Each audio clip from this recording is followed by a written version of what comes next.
This is a download from the BBC. To find out more and for our terms of use, please go to bbc.co.uk. Hello. How many BBC journalists does it take to report a revolution? Too many, say feedback listeners, who believe, for example, that Jim Nocty's presence in Cairo for the Today programme was surplus to requirements.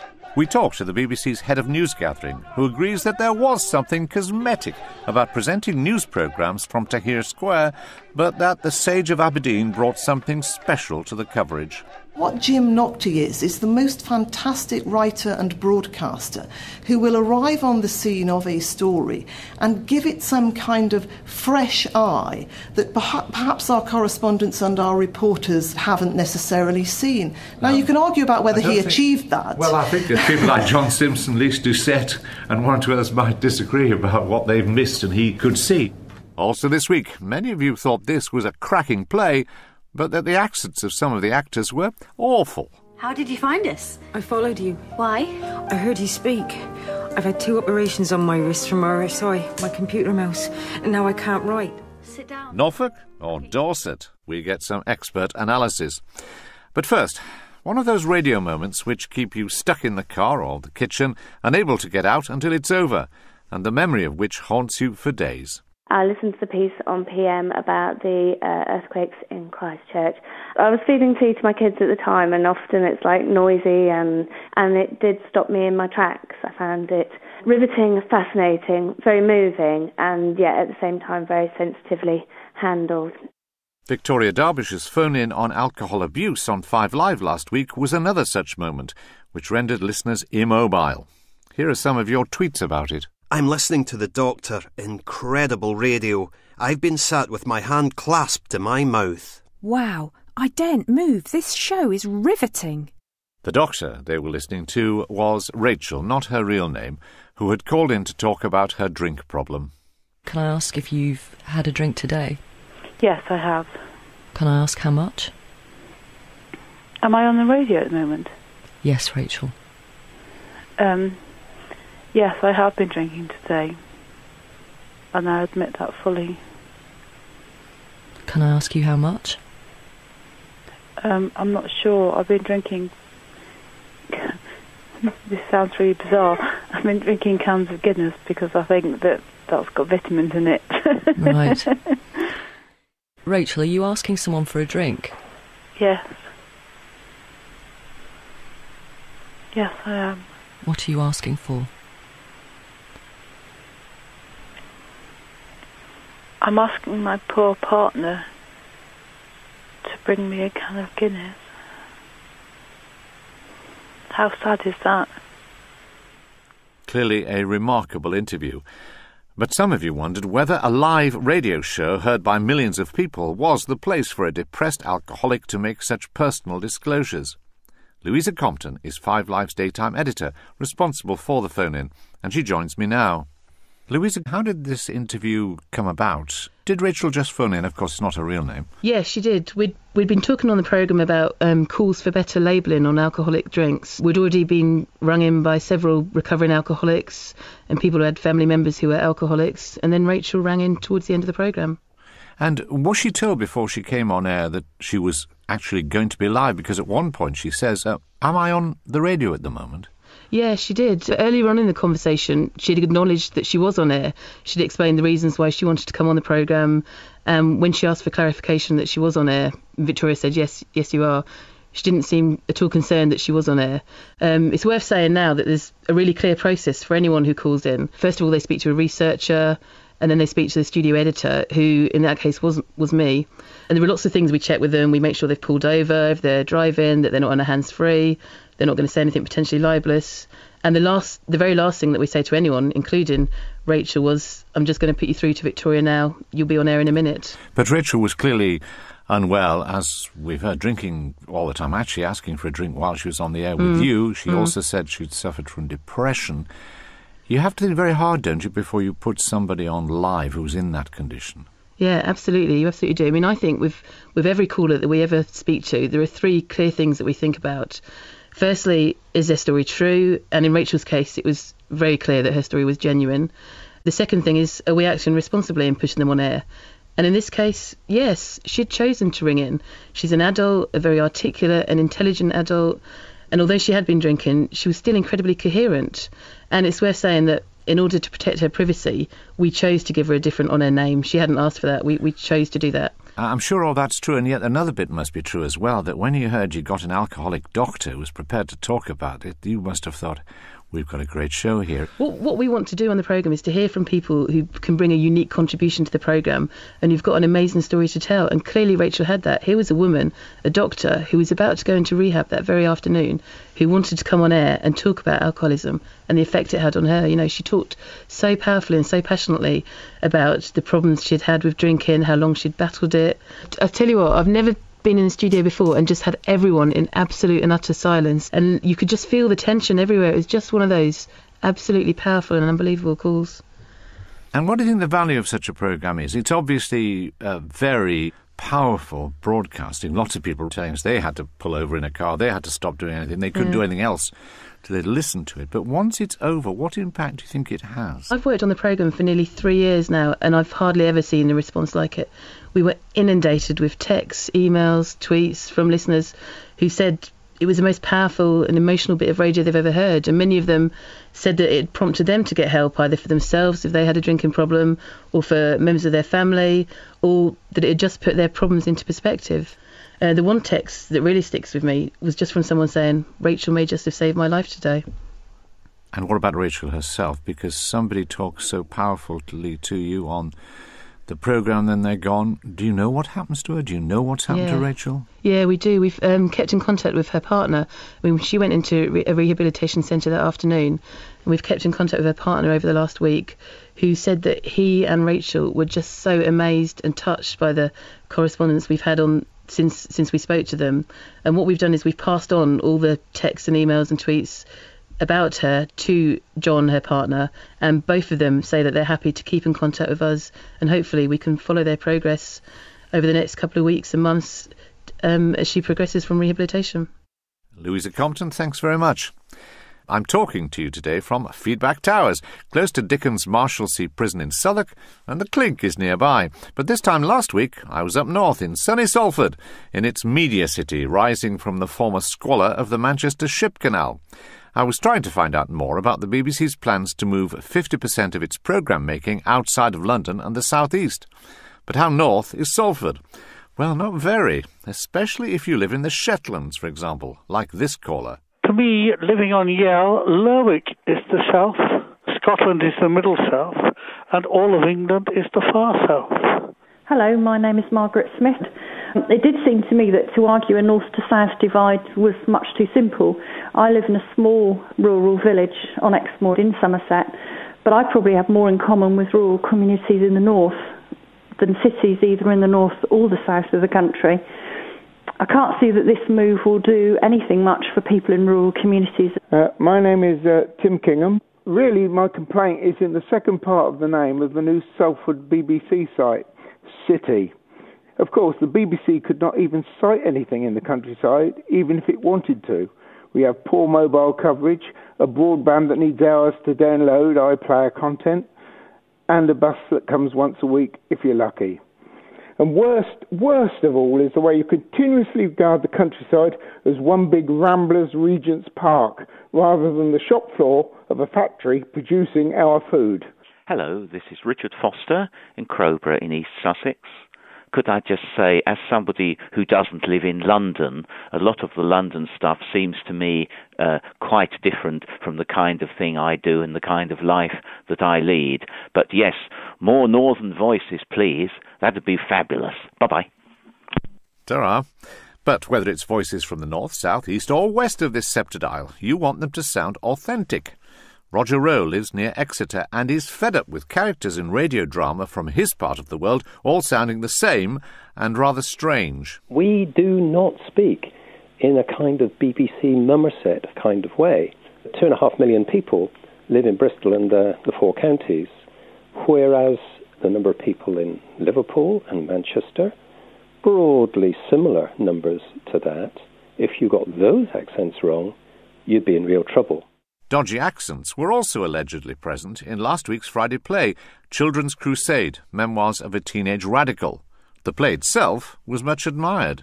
Hello, my name's Phil Joyce and I live in Andover, and I switched on by chance to the Friday play and was blown away. In the modern world, adulthood seems to be defined by the right to drive a car or to have a credit card. And for this reason, adulthood is seen to be better than childhood. I'm Joanna Dono and I live in Brussels. I thought here was an afternoon play that dealt with some issues which I feel concerned about myself. I was able to identify with it. Yet isn't adulthood, as we experience it, nothing more than the state of having been successfully conditioned to use machines? But one part of the play really jarred with some of you. My name's Carl Wilding. While I enjoyed Friday's play Children's Crusade, Memoirs of a Teenage Radical, was there some reason the actors had splendid Bristolian accents rather than Norfolk ones, the play being based in Norwich after all? When you hit it, at that exact moment, you have to close your eyes. Yeah, that's better.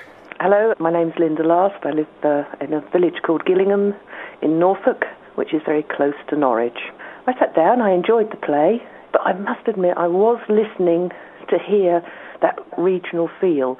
The main characters had what I would describe as neutral. You couldn't place them accents.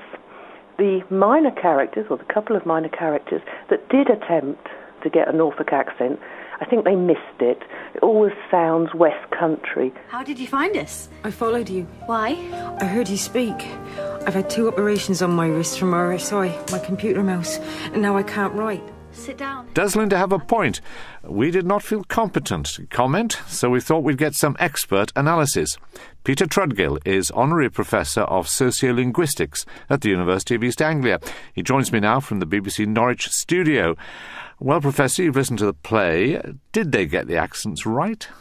No, I'm afraid they didn't.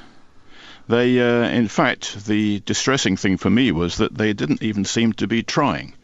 You know, if they'd tried to get a Norfolk accent and fallen a bit short, we would, I'm sure, have forgiven that. But they, in fact, seem to be trying very hard to sound as if they came from somewhere else. Now, you said we, and that implies that you not only teach at the University of East Anglia, you were born in the area.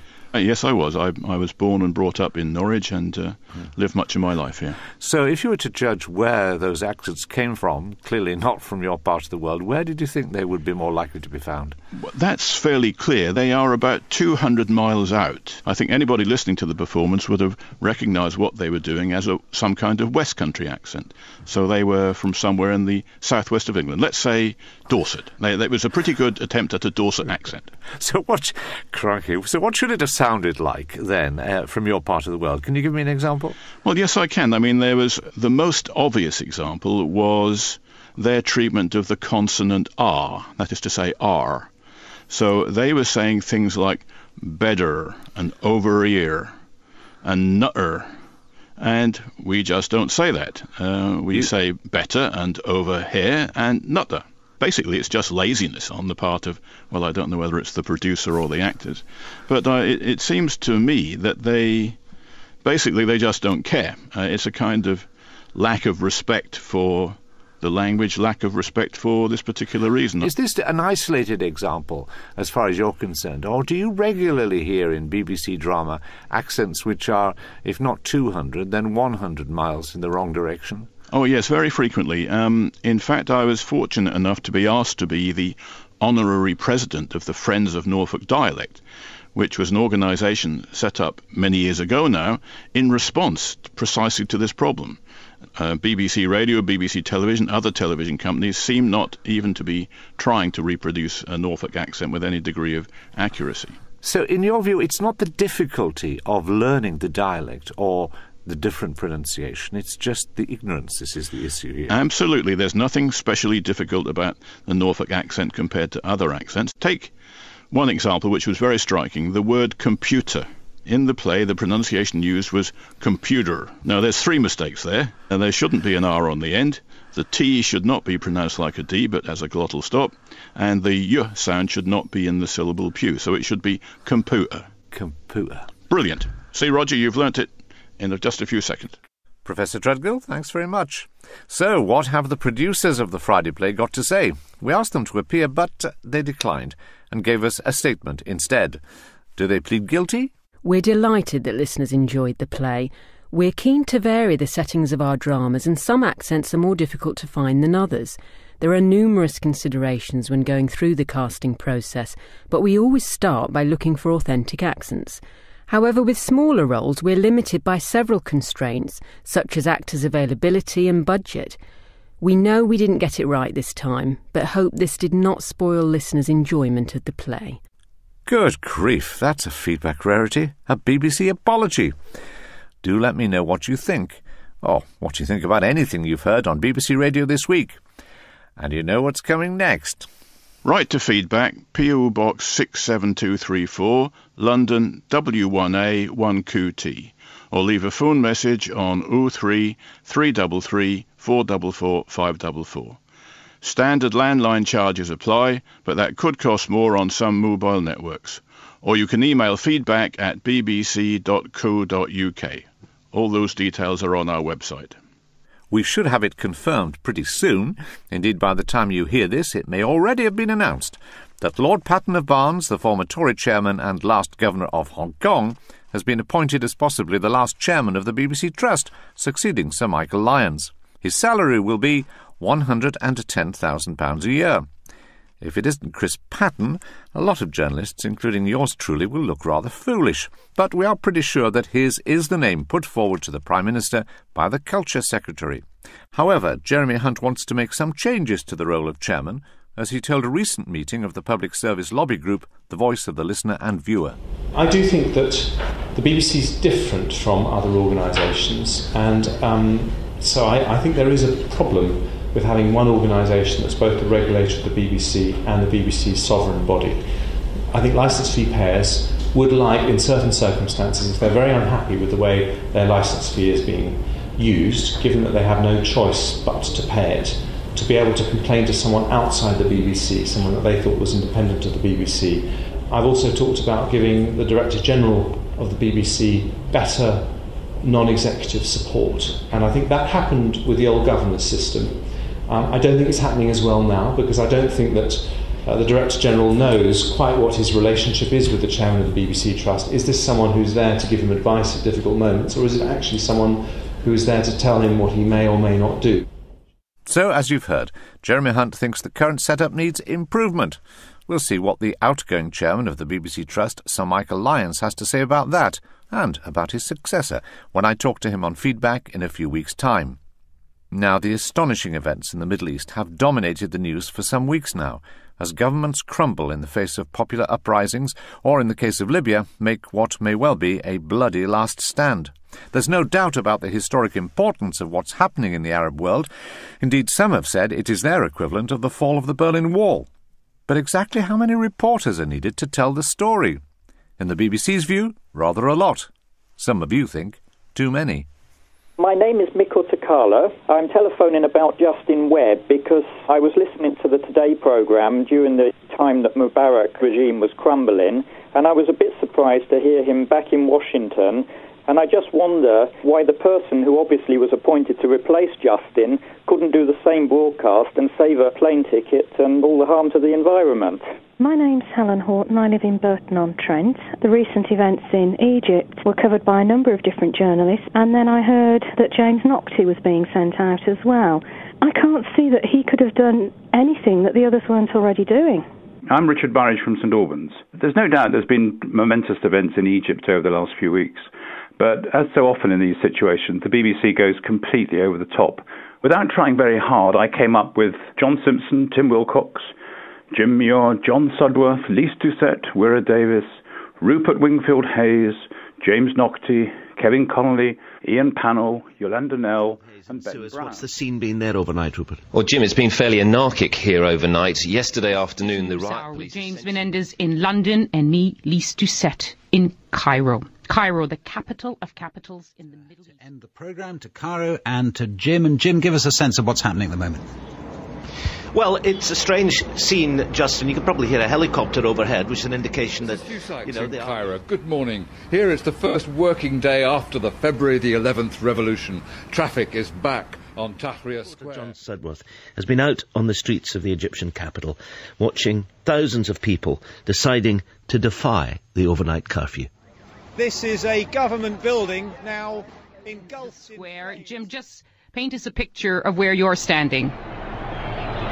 Well, I'm actually overlooking the square at the moment, and you can get some idea of the... First to Cairo, and our correspondent Kevin Connolly, who has been in Tahrir Square during the night. In the darkness of the Cairo night, the uprising against Hosni Mubarak has lived through dangerous, defining moments. Fran Unsworth is the BBC's head of news gathering, who decides how many new staff are sent abroad. I asked her why extra staff had been sent to Cairo to supplement those already on the spot. She said it's partly to do with just how many broadcasting outlets the BBC has. It's got 5 continuous news services. It's got BBC World, it's got the News Channel, it's got 5 Live, it's got the World Service, and then it's got bulletins to cover domestically as well. That requires a lot of people. Plus also, the nature of this story was that these protests were pretty 24/7. And you cannot work people round the clock. You have to let them sleep sometime. But the other thing I wanted to say about why there were so many people is that we didn't just want to locate our coverage in that square in Cairo. We wanted to tell the story from many, many different angles, which is why we were in Alexandria to see what was going on there, why we were in Suez, and then we also wanted to cover the angle of what was happening to the tourists and whether they were able to get home, whether they were affected, which meant that we were in Sharm el-Sheikh. Some of our listeners point out that perhaps that's a good argument for putting reporters in, but presenters there, sometimes presenters who interview people in London from Cairo, this is a very, very strange turn of events, and they would say what this is about is every programme wants their person there, even when they've not much to do. I mean, why did Jim Naughtie have to go there? People have written to us saying, hold on, you've got very good correspondence on the ground, you've got John Simpson, World Affairs editor, going in there, why send a presenter? OK, well, I think there are 2 things I would say about that.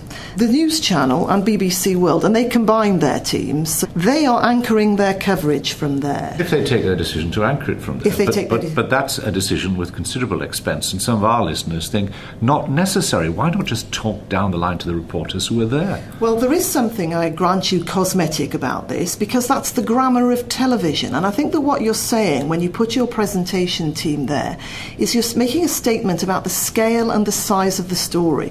We look to our correspondents and our reporters to provide analysis, expertise, context, first-hand reporting. But there's another role of journalism too, which is about providing an eye for the audience. What Jim Naughtie is the most fantastic writer and broadcaster who will arrive on the scene of a story and give it some kind of fresh eye that perhaps our correspondents and our reporters haven't necessarily seen. Now, you can argue about whether he achieved that. Well, I think that people like John Simpson, Lise Doucette and one or two others might disagree about what they've missed and he could see. Dealing with the question of presenters having a role in these circumstances, 1 or 2 of our listeners were baffled by the fact that Justin Webb, newly returned from the United States, was suddenly sent over there to report on a story to do with President Mubarak. Well, Justin had gone to the US to do a Radio 4 documentary, so he just happened to be there anyway. So we didn't spend any unnecessary money in sending him over, and of course he is a former North America editor, so therefore does have an awful lot of expertise in what the Americans' perspective on this is likely to be. But can I ask you one final question relating to resources, really, which is the cost of it. One of our listeners says specifically, do BBC staff fly economy class? How do the budgets work? Is there a limit? So, take James Naughtie. Did he go economy class? All of our people go the cheapest way, which is generally economy.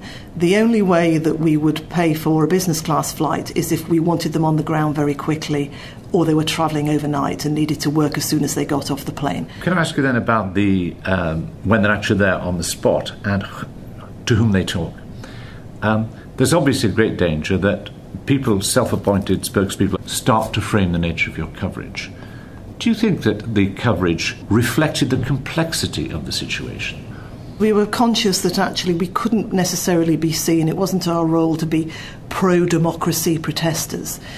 It was quite difficult to get pro-Mubarak voices on the air, partly because they were keeping their heads down largely.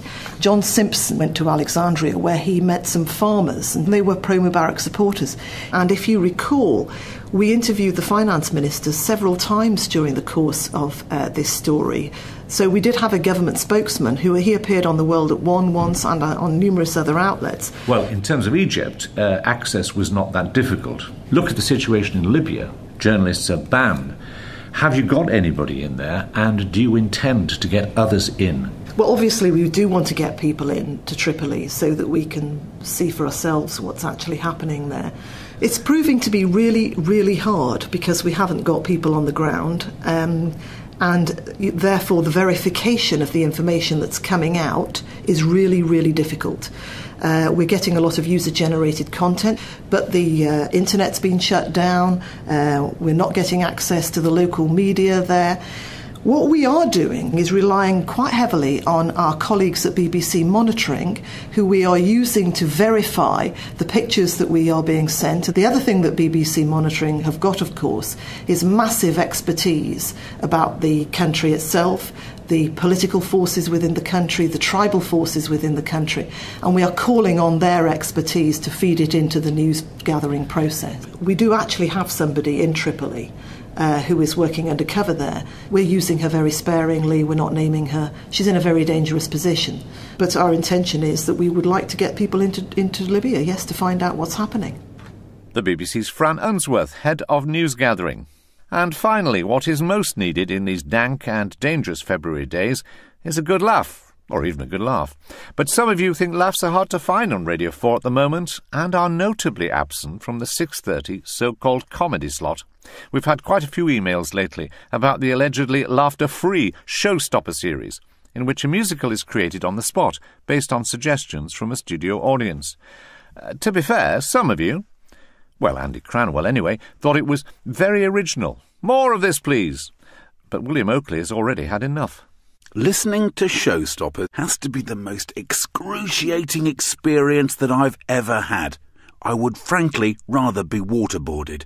Last week, I played a game with my wife where we tested how long we could endure Showstopper before having to switch off the radio.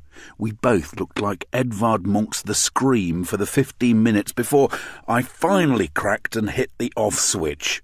Please, do not commission a second series.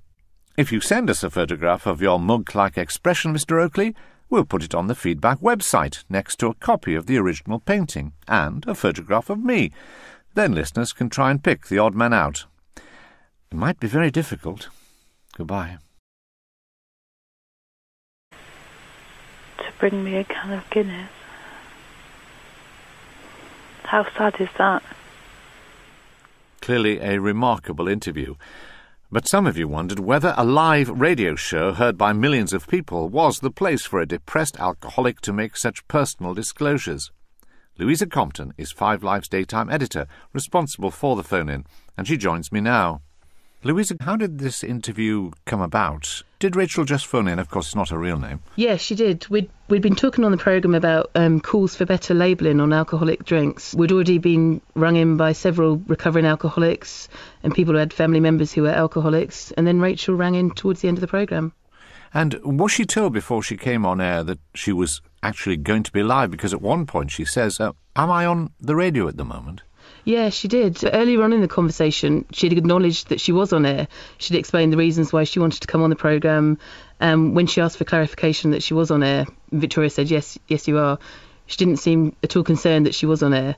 It's worth saying now that there's a really clear process for anyone who calls in. First of all, they speak to a researcher, and then they speak to the studio editor, who in that case was me. And there were lots of things we check with them. We make sure they've pulled over, if they're driving, that they're not on a hands-free, they're not going to say anything potentially libelous.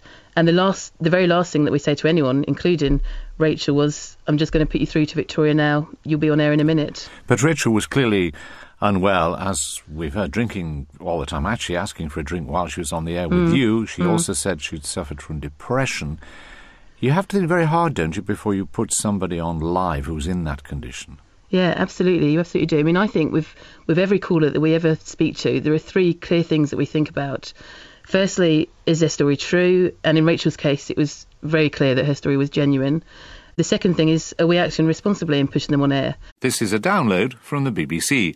To find out more and for our terms of use, please go to bbc.co.uk. Hello. How many BBC journalists does it take to report a revolution? Too many, say feedback listeners, who believe, for example, that Jim Nocty's presence in Cairo for the Today programme was surplus to requirements. We talked to the BBC's head of news gathering, who agrees that there was something cosmetic about presenting news programmes from Tahrir Square, but that the Sage of Aberdeen brought something special to the coverage. What Jim Nocty is the most fantastic writer and broadcaster who will arrive on the scene of a story and give it some kind of fresh eye that perhaps our correspondents and our reporters haven't necessarily seen. Now, you can argue about whether he achieved that. Well, I think that people like John Simpson, Lise Doucette and one or two others might disagree about what they've missed and he could see. Also this week, many of you thought this was at my mouth. Wow. I daren't move. This show is riveting. The doctor they were listening to was Rachel, not her real name, who had called in to talk about her drink problem. Can I ask if you've had a drink today? Yes, I have. Can I ask how much? Am I on the radio at the moment? Yes, Rachel. Yes, I have been drinking today. And I admit that fully. Can I ask you how much? I'm not sure. I've been drinking... This sounds really bizarre. I've been drinking cans of Guinness because I think that's got vitamins in it. Right. Rachel, are you asking someone for a drink? Yes. Yes, I am. What are you asking for? I'm asking my poor partner. Cracking play, but that the accents of some of the actors were awful. How did you find us? I followed you. Why? I heard you speak. I've had 2 operations on my wrist from RSI, my computer mouse, and now I can't write. Sit down. Norfolk or Dorset? We get some expert analysis. But first, one of those radio moments which keep you stuck in the car or the kitchen, unable to get out until it's over, and the memory of which haunts you for days. I listened to the piece on PM about the earthquakes in Christchurch. I was feeding tea to my kids at the time, and often it's like noisy, and it did stop me in my tracks. I found it riveting, fascinating, very moving, and yet at the same time very sensitively handled. Victoria Derbyshire's phone-in on alcohol abuse on 5 Live last week was another such moment, which rendered listeners immobile. Here are some of your tweets about it. I'm listening to the doctor. Incredible radio. I've been sat with my hand clasped